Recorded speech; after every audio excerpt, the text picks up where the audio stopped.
What's going on, guys? Mayhem here, and we are back with some more 7 Days to Die. Since the new console version of 7 Days to Die has released and 1.0 has come out on PC, there's been a lot of videos on tips and tricks for the game and how to do certain things, but not a lot of people are doing it for beginners, brand new players to 7 Days to Die. And if you do not know what to do when you first get into 7 Days to Die, it's going to be very complicated. So I thought that I would make a video for the very beginning of the game for brand new players to be able to survive their first 1 or 2 days, get settled, and figure out what they're supposed to be doing. So if you do enjoy this video, make sure you hit that like button and that subscribe button and watch till the end so you don't miss out on any of these great tips.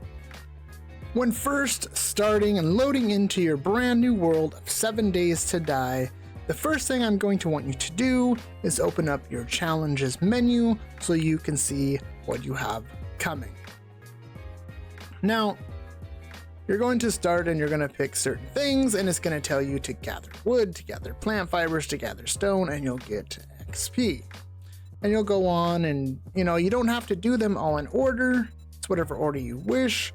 But you're going to want to complete all these and claim each one of your rewards to get more points and things like that. Because this is your trader quest right here, is completing all these to unlock your trader. And the trader is going to be your best friend for the majority of this game as far as getting items that you need, getting more money, and unlocking certain things. So you're going to want to do these as quickly and efficiently as possible in the beginning, and they're very easy. It's basically just craft things and find things. That's really all it is, and it does not take long at all. But this is absolutely the first thing that you're going to want to do when you first load into your very first 7 Days to Die world, and any world after that that you start. Always do your trader quest first before anything else. When it comes to looting, most things in the game, you can loot it and then come back and loot it again later, but there's other things such as little boxes, things like that will disappear. And these bird nests are no different. You will absolutely need them because they are going to have feathers and they're going to have eggs in them, which will be very important for you when it comes to eating and being able to craft arrows. But once you're all finished with it, that bird nest goes away. It's no longer there. In the previous console version, you were able to come back and search them again later. That is not something that you will be able to do anymore. So I just thought that new players should be aware of this. Now, once you've completed all that and you've done your trader and you have now unlocked your trader, when you go find the trader, always pick a mission right away, even if you don't have time to do it right then because it's going to be dark or whatever the case may be. Make sure that you get it so that way, as soon as the next day comes around, you can go and get that quest finished. And getting the quest finished as quickly as possible and getting those done are very, very important because you unlock certain things when doing the trader quests. Now, with that being said, some people worry that, when I go into a town, I'm not going to be ready right off the bat. You can go into a town with simple weapons such as a stone spear or wood club and just having a bow with you. I do get asked a lot, what is my favorite starting weapon in 7 Days to Die in a lot of my streams.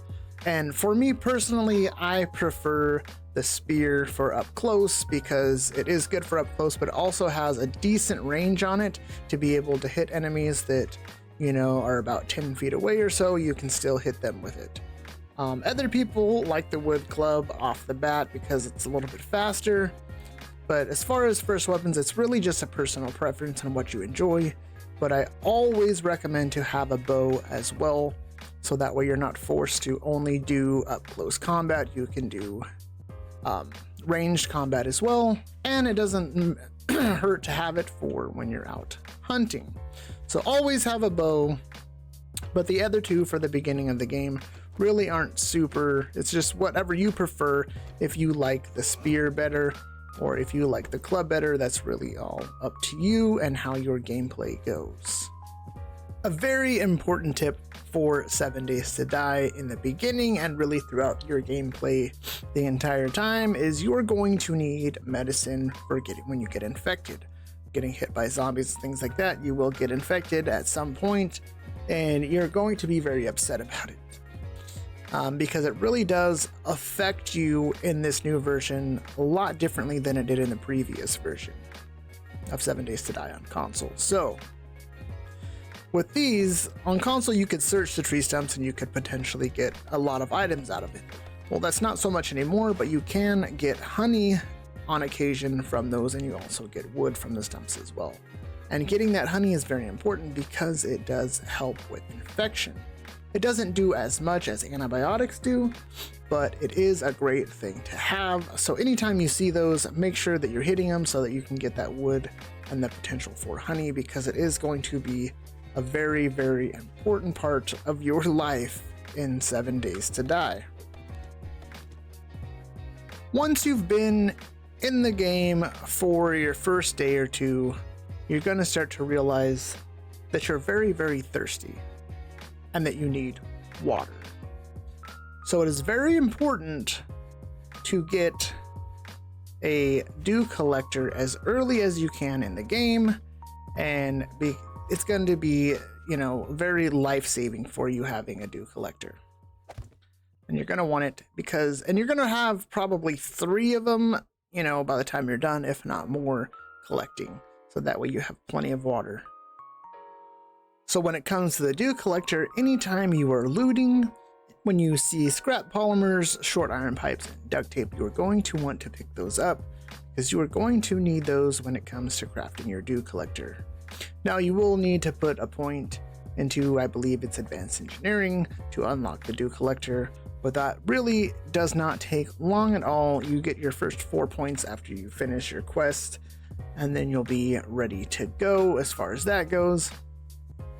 And then you can have the dew collector, and then you can get more parts for it down the road from looting and from seeing the trader, unlocking all the other things you need for it. But getting the dew collector as quickly as possible is going to be vital for your survival in 7 Days to Die. Now, if you're used to playing on console and you're just now getting the new 7 Days to Die version, you'll come to find out that it is a lot different as far as leveling up things. So with 7 Days to Die's 1.0 version, if you're coming over from console, it is not crafting the most items you can to level them up as quickly as you can. Now, you'll have to use skill points to unlock things to get better books. So you'll find the skill books, and this is the books that are going to level up your stuff. Like this one is for knock back the ball, so it's each one has different things. Do 10% more damage with clubs. So if you like the club, you're going to find these books, so that way you can get higher level of those. The more the books you read, the higher the level goes up, and then you unlock to the next section, so on and so forth. Now, and it's the same for tools. Getting your tools leveled up is finding books for those as well. So when you get your first points, it is going to be very important that you put them into the right places. So if you want to find, let's say, more spear books, which is sharp sticks, you're going to want to put points in Spear Master and Perception to be able to unlock down the road to get your spears higher levels, so on and so forth. And it's really the same thing for a lot of things. When you go to Strength, if you want to find more skill books for your tools to have higher level tools, you're going to want to put points into Miner 69er. There's a lot of different things that you're going to want to use. You're going to want to put a point into Advanced Engineering for the dew collector and things like that. It really depends on your playstyle, but it's very important for Miner 69er and for Advanced Engineering to get some points early on to be able to do the things you need. After that, it will really just be a preference of the type of build that you want to make for your character.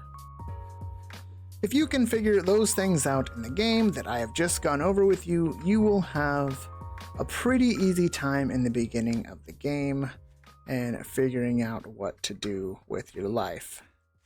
And to me, 7 Days to Die has always been one of the best, if not the best, survival game of all time, and I've spent years and years playing it, and I'm so happy that the console community once again will be able to have the same version as PC, play alongside, and have a great time. So if you guys did enjoy this video, please make sure to smash that like button and that subscribe button, and consider becoming a member. We have memberships as low as 99 cents. If you'd like to do that, you get, videos and extra things, and you'll get polls for just members to be able to pick what maybe the next video will be, so on and so forth. So if that's something you're interested in, consider becoming a member. And I'd also like to thank everybody who is a member. I'd like to thank Carl, and I'd like to thank Josh, and I'd like to thank RC, and everybody who has been a vital part of the 7 Days to Die community. Here with me, Mayhem, and joining the Mayhem Empire, we are almost at 3,000 subscribers. You guys have been absolutely amazing. Oh, I almost forgot Jabba. Thanks Jabba for also being there, and Golfer. You guys are great members. I appreciate you guys all so much. You've been absolutely amazing and a great help. But other than that, that's gonna do it for me, you guys. Thank you for watching, and I will catch you guys in the next one.